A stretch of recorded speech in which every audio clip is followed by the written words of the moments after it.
Dan selamat pagi anak-anak semuanya. Pagi. Sebelum mulai pelajaran kita berdoa dulu. Saya nyiapnya hari ini sekarang tanggal berapa? 5. Anissa, mana Anissa?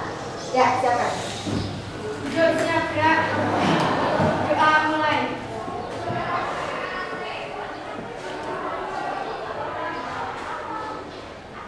Doa selesai. Beri salam.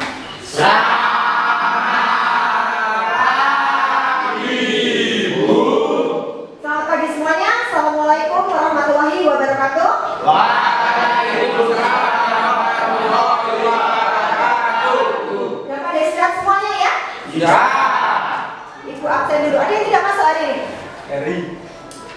Adi Pranata? Siap ya. Ya. Adit? Dir. Ya. Ali? Hadir. Ani? Ya. Anissa? Aska? Dir. Ya. Bayu? Tunggu. Ya. Eri? Hadir. Ya. Fitri? Ya. Istiana? Ya. Ada semuanya ya? Oke, pada hari ini Ibu akan menyampaikan materi kita mengenai seperti apa yang ada di depan. Tadi gambar apa ini? Pulsa. Sudah pernah melihat? Ya. Bagus. Ya. Jadi Ibu akan menyampaikan materi mengenai mulsa. Dan tujuan pembelajarannya yaitu Ibu akan sampaikan dulu. Yang pertama, kalian mengerti apa yang dimaksud dengan mulsa. Kemudian yang kedua, kalian mampu menjelaskan dan menyebutkan jenis-jenis mulsa. Kemudian yang ketiga, kalian bisa melaksanakan tahapan pemasangan mulsa atau praktek menghitung, menyiapkan dan mendistribusikan mulsa pada lahan pertanian. Oke, baiklah ya. Untuk pustaka acuan, Ibu menggunakan beberapa sumber yang bisa kalian baca di sini. Selain itu juga Ibu masih menggunakan sumber-sumber yang lain dari internet dan dari sumber yang bisa kita gunakan untuk bahan pembelajaran. Nah, sekarang Ibu pengen tanya kepada kalian. Tadi kalian sudah tahu, nek tengah iki yang di depan ini adalah gambar mulsa. Tapi apakah kalian tahu apa yang dimaksud dengan mulsa? Bu pengen tunjuk Istiana. Mulsa adalah plastik yang digunakan untuk menutup lahan atau hutan yang digunakan untuk budidaya. Plastik ya. Jadi Istiana mengatakan bahwa mulsa itu plastik yang digunakan menutup lahan. Ali. Plastik pulsa adalah tempat untuk menutupi guludan atau pegangan. Plastik menutupi guludan. Nah ini masih berhubungan ya. Rian, mana Rian? Ayo. Pulsa adalah plastik atau plastik untuk menutupi guludan agar memperkecil tumbuhnya gulma. Coba kalian perhatikan jawaban dari ketiga teman kalian. Istiana mengatakan plastik untuk menutupi tanah. Kemudian si Ali mengatakan bahwa plastik yang digunakan untuk menutupi guludan. Rian juga ya menyebutkan hal yang sama. Sekarang kita belajar menyimpulkan apakah yang digunakan untuk menutupi tanah ini semuanya harus berbahan plastik? Nah, berarti kalau misalnya kita mengatakan mulsa adalah plastik, jawabannya bagaimana? Benar atau salah? Kurang tepat. Kurang tepat, ya. Bisa nggak menggunakan selain plastik? Bisa. Jerami. Jerami. Nah, bisa ya. Selain jerami? Malang-malang, ya. Bagus. Sekarang coba kita lihat apa itu pengertian mulsa. Mulsa adalah material penutup tanaman budidaya. Jadi dikatakan material penutupnya bisa bahan apa saja, baik itu plastik maupun yang bukan terbuat dari plastik. Bagus, tadi juga mengatakan bahwa untuk menutupi guludan. Nah, fungsinya apa? Untuk melindungi, ya, melindungi apa? Gundukan tanah. secara umum itu. Kemudian secara khusus yang dimaksud dengan mulsa adalah semua bahan yang digunakan untuk menutupi permukaan tanah untuk menghalangi penguapan dan mematikan tanaman pengganggu. Contohnya apa tanaman pengganggu? Gulma. Ya, bagus ya. Nah, jadi sudah tahu ya, intinya mulsa adalah penutup lahan budidaya untuk mematikan tanaman pengganggu. Bagus. Nah, sekarang kegunaan mulsa. Mulsa itu digunakan untuk beberapa tujuan. Coba sebutkan contohnya, tujuannya apa, Mas Fendi? Melindungi dari gulma. Ini jawabannya ini ya, materi kedua, melindungi dari gulma. Kemudian Anissa.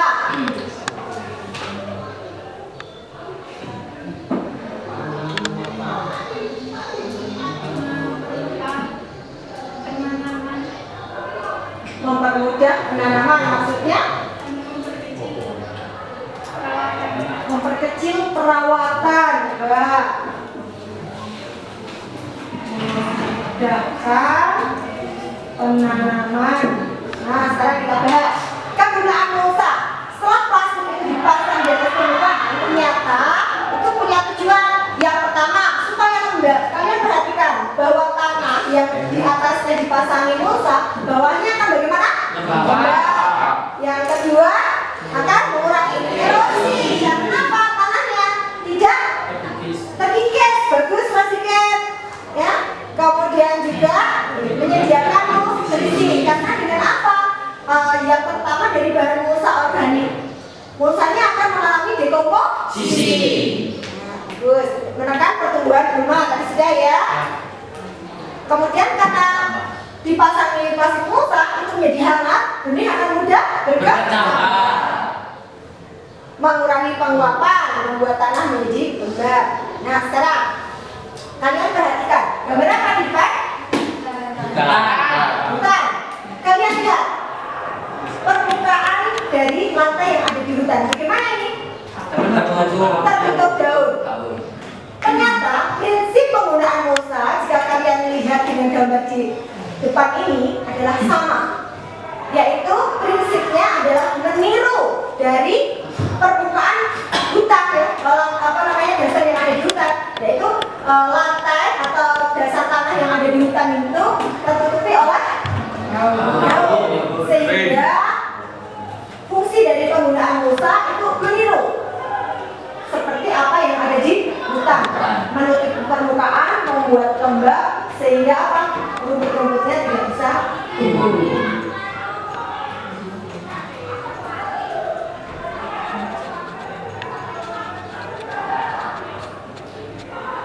Mulsa memiliki kelemahan, tidak bisa digunakan untuk semua pada tanaman ya, tidak semua jenis tanaman bisa diaplikasikan dengan penggunaan mulsa. Terutama tanaman yang memiliki akar yang timbul ke atas atau tumbuh ke atas. Karena yang membutuhkan pembumbunan itu tidak membutuhkan mulsa karena akan sulit dalam pengakuan. Contohnya pada tanaman apa? Selain jago, kacang tanah bagus. Kalau kentang kira-kira bisa nggak menggunakan mulsa? Bisa ya. Nah, kalau siapa yang sudah praktek di KBH Kentang Ledong? Ada aplikasi penggunaan mulsa di sana? Ada sebagian ya. Nah, berarti kentang bisa dibudidayakan dengan menggunakan mulsa.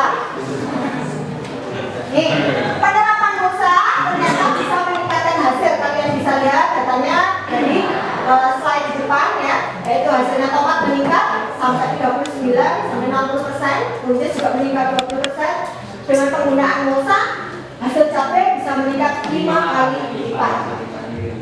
Sekarang kita pelajari jenis-jenis mulsa. Mulsa itu terdiri dari dua jenis, organik dan anorganik. Organik terbuat dari apa? Kalau anorganik? Yang organik kita bisa menggunakan jerami, serbuk gergaji, daunan. Sedangkan yang organik bisa menggunakan apa? Mulsa plastik ya, ataupun karung.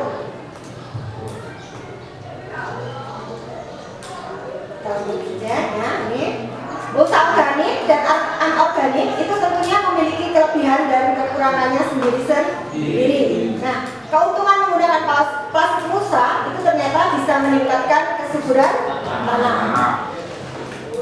Sedangkan kerugiannya, sampah yang dihasilkan dari plastik mulsa itu akan menimbulkan polusi tersendiri bagi tanah karena membutuhkan waktu yang lama untuk mengurai posisi ya. Kita lanjut. Nah sekarang, kapan waktu yang tepat memasang mulsa? Siang. Pada siang hari. Siang hari hujan atau tidak hujan? Kenapa?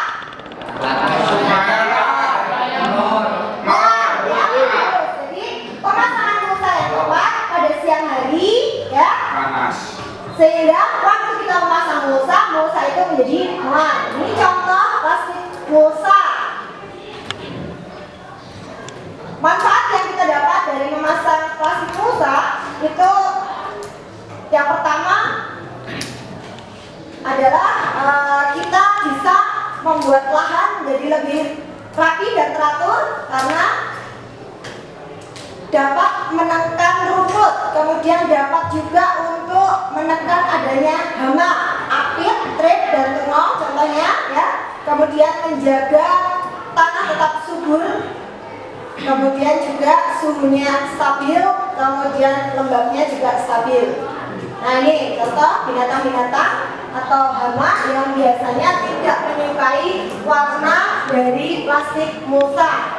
Yang pertama adalah apit. Sudah pernah lihat? Biasanya ada di balik gerombol. Ini apit. Biasa disebut apa kalau di tempat kita? Kermit. Kemudian ini trip. Tongket. Ya. Sudah pernah lihat? Kemudian ini tungau atau kalau bahasanya kita nyebutnya apa? Temu.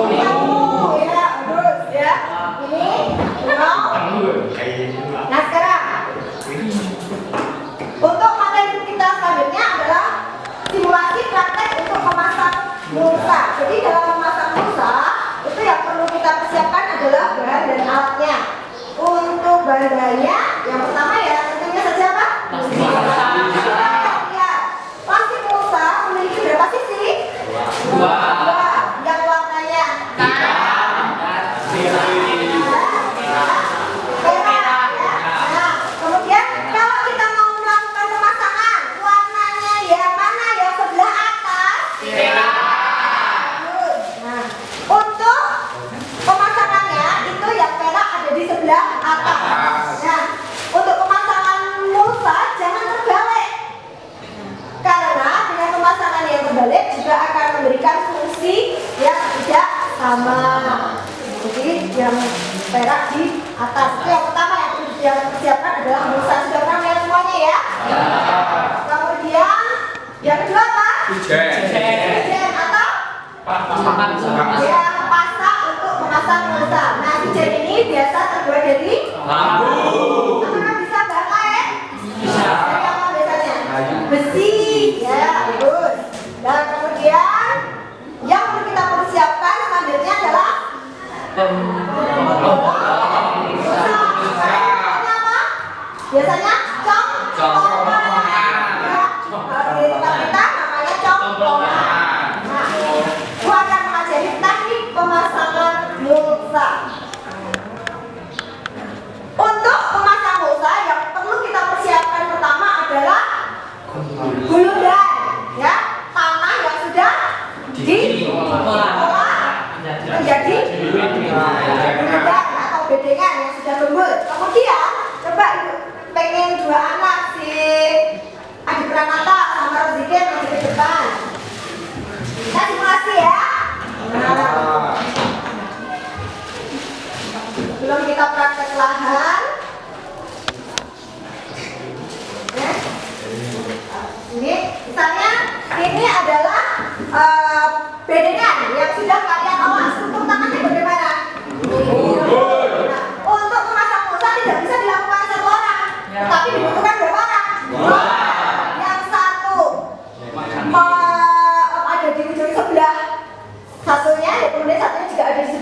sebelah ujung satunya bedengan ya. Kemudian jangan dibuka seperti ini, tapi masih berbentuk bagaimana?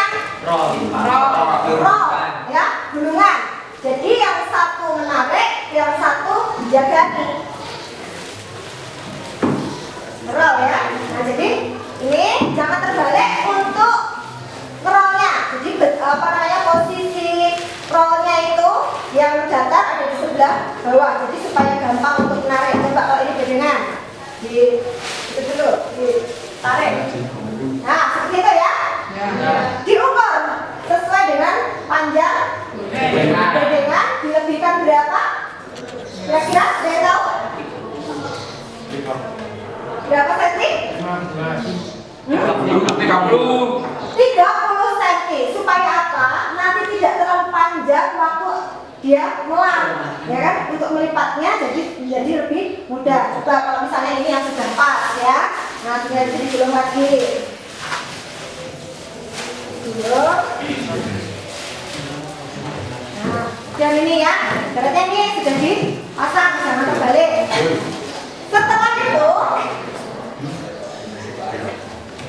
nah, jadi seperti ini ya. Jangan terbalik. Kemudian rapatkan dengan menancapkan klip. Kita butuhkan apa? Sujen. Sujen. Kalau sudah benar tadi dipotong. Nah, sujen ini dipasang pada ujung-ujungnya dulu, ya. Baik yang ujungnya Adi ataupun si Rosin. Tapi satu sisi dulu. Dengan cara bagaimana? Ya.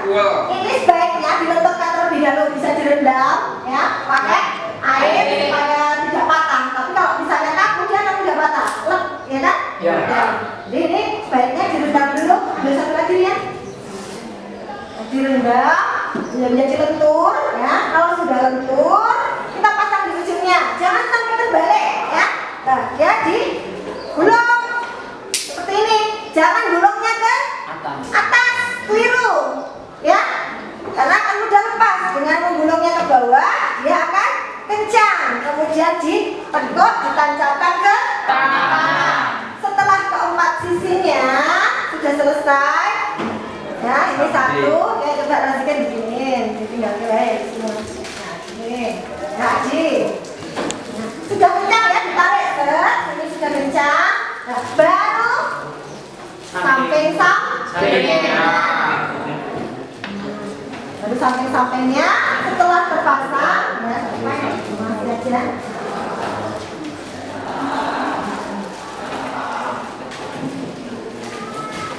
ini ya. Kemudian kalau sudah terpasang dengan kencang, keduanya juga, dua sisi juga dipasangi sujen tadi ya, untuk pengait mulsa. Kita ambil contohan. Nah, contohan atau lubang mulsa. Kalian kasih tanda dulu. Berapa jarak tanamnya? Ambil spidol. Ya, misalnya kita mau nanam sawi ya, coy, pakai mulsa. Nah, jarak tanamnya sekitar berapa? 20. Nah, kita ukur, tandai 20, jangan sampai keliru. Karena supaya jarak tanamnya seragam. Setelah kemudian kita putar, ditekan. Ini kalau yang tidak menggunakan api ya. Nah, ini tekan. Tapi kalau yang menggunakan api, coba kalian harus buat alatnya dulu, kepet-kepet ya. Kemudian masukkan ya, sehingga nanti kan ada kelebihannya. Kelebihannya itu diambil, dimasukkan ke sini biar tidak tercecer di lahan, sehingga hasil pemasangan mulsa kalian menjadi lebih rapi. Ya, terima kasih dan zikir sama si Adi kasih terus dulu. Kita lihat kembali ya. Jadi yang pertama yang perlu kalian persiapkan adalah menebar pas mulsa ke atas bedengan, kemudian memberi pengait pada ujungnya. Nah, kemudian merapatkan sisinya, merapikannya supaya kencang, jangan sampai ada yang kendor atau mengendayung gitu ke bawah ya, karena akan terisi dengan air. Kemudian baru buat lubang. Nah, kemudian yang siap untuk ditanam. Kira-kira kalau kalian nanti mempraktekannya langsung bisa? Bisa. Gambaran ya? Ya. Oke, pada pertemuan berikutnya kita akan mempraktekkan untuk memasang mulsa. Jadi tugas buat kalian nanti akan membentuk kelompok ya. Nah, satu bedengan kita praktek ukurannya adalah 5 meter ya. Prakteknya dibuat untuk masing-masing kelompok 3 orang ya, karena lahan kita sangat terbatas. Dan itu saja untuk pertemuan kali ini. Ada yang ditanyakan? Tidak ada? Kalau tidak ada, pertemuan Ibu akhiri. Sampai ketemu minggu depan pada kegiatan praktek memasang mulsa.